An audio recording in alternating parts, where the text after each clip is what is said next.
Louis Vuitton, the name of luxury, but behind the billion-dollar brand was a homeless boy. No money, no family, just a dream, and the will to build an empire. This is how Louis Vuitton rose from nothing to define everything.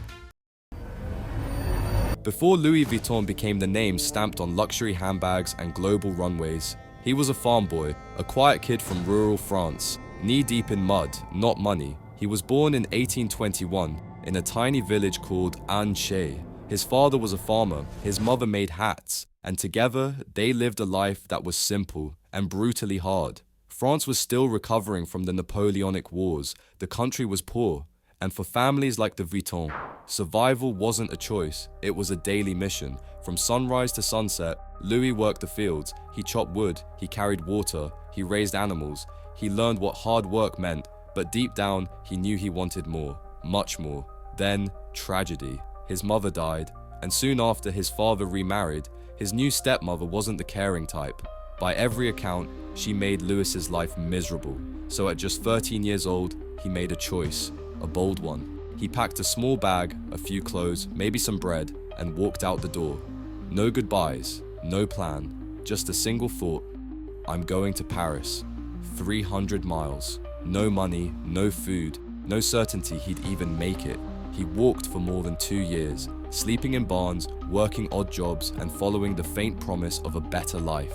Every step brought him closer to the city that would one day carry his name. What began as an escape from hardship became the first step toward building a global empire. After 2 years of walking, Louis finally reached Paris. But it wasn't the paradise he imagined. The city was loud, dirty, alive. Smoke poured from chimneys that stretched higher than he'd ever seen. Carriages rattled over stone streets, and the air, thick with coal dust, stung his lungs with every breath.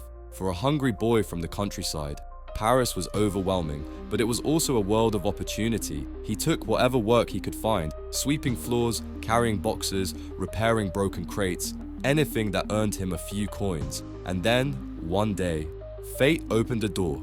A small workshop on Rue Saint-Honoré, the smell of sawdust, the sound of hammers, the glint of polished brass. It was a trunk maker's shop, and for the first time Louis saw something beautiful, the art of packing.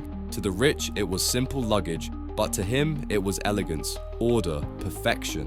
While others saw boxes, Louis saw potential. That dusty workshop would become his classroom, his forge, his destiny. The boy who walked to Paris had finally found his purpose. Inside that little shop on Rue Saint-Honoré, the air smelled like sawdust and sweat. Hammers sang against wood, sparks flew from metal locks. Every sound was a symphony of creation. Louis worked as an apprentice, the lowest rank. No fame, no fortune, just work. But he had something rare, obsession. When others packed boxes, he built beauty. When others rushed, he perfected. Day after day, he studied every detail, the curve of the wood, the texture of the leather, the way light reflected off polished brass. His hands bled, his clothes tore, but he didn't stop because Louis knew one perfect trunk could change everything. And then, it did. Word spread through Paris about the boy who made luggage like art, and one name changed his life forever: Empress Eugénie, the wife of Napoleon III, the most fashionable woman in France. She wanted him. A royal carriage pulled up outside the shop, velvet curtains, gold trim, and out stepped destiny itself. Louis Vuitton had gone from street boy to trunk maker of an empress. In that moment, his life and his legend began. It's 1854. After years of silence, sweat, and skill, Louis Vuitton was ready to carve his name into history. He rented a small space on Rue Neuve des Capucines, right in the heart of Paris. A wooden sign hung proudly outside. Securely packs the most fragile objects, specializes in fashion. It wasn't just a business, it was a declaration. Inside, every nail, every hinge, every line of canvas spoke of precision. And soon, Louis noticed something no one else did. Every trunk in Paris was curved on top, round, bulky, impossible to stack. Travel was changing, trains, ships, carriages. The world was moving faster. Louis looked at those old-fashioned trunks and saw the future.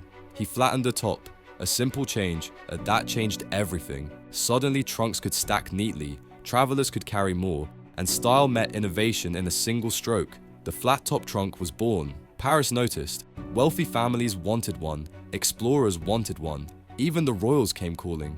Louis Vuitton was no longer just a craftsman, he was a visionary. The boy who once swept workshop floors was now building the future of luxury travel.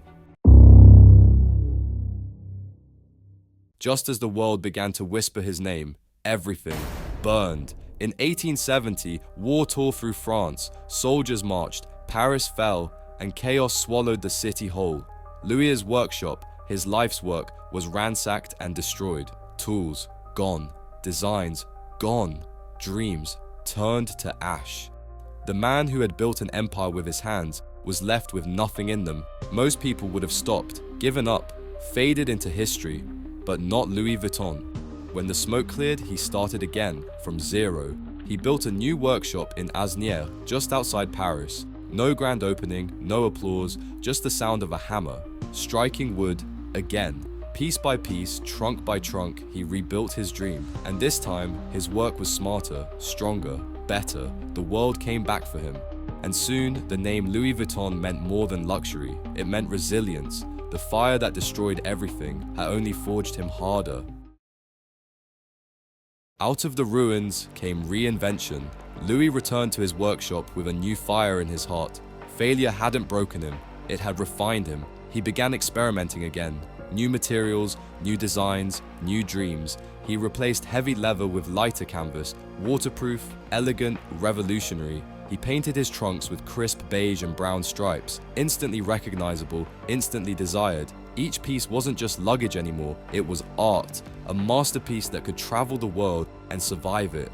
Aristocrats, explorers, even artists carried his creations, from Paris to Cairo, from London to New York. His name crossed oceans, and then a new generation stepped in.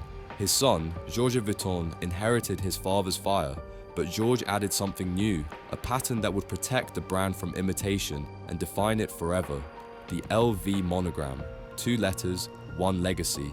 And in that moment, Louis Vuitton became eternal.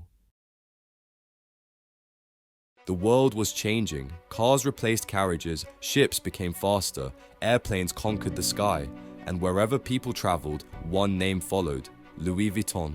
The trunk had become more than a box. It was a symbol of status, of success, of a dream fulfilled. By the early 1900s, Louis's creations were seen on docks, trains, and luxury hotels across the globe. The brand expanded, new workshops, new designs, new generations. Georges Vuitton pushed forward, turning his father's vision into a dynasty. Then came the modern era. The trunks evolved into handbags, wallets, and fashion statements that ruled the streets of Paris and the runways of the world. In 1987, something extraordinary happened. Louis Vuitton joined forces with Moet and Chandon and Hennessy to form LVMH, the largest luxury empire on earth. Billions in revenue, thousands of stores, one timeless logo. From a small French workshop to a global empire of art, fashion, and power. The name Louis Vuitton no longer belonged to one man, it belonged to history. If this story inspired you, drop a comment and tell me what you thought. And if you love stories of ambition, power, and perseverance, don't miss The Rise of Jeff Bezos, another journey from ordinary beginnings to an empire that changed the world.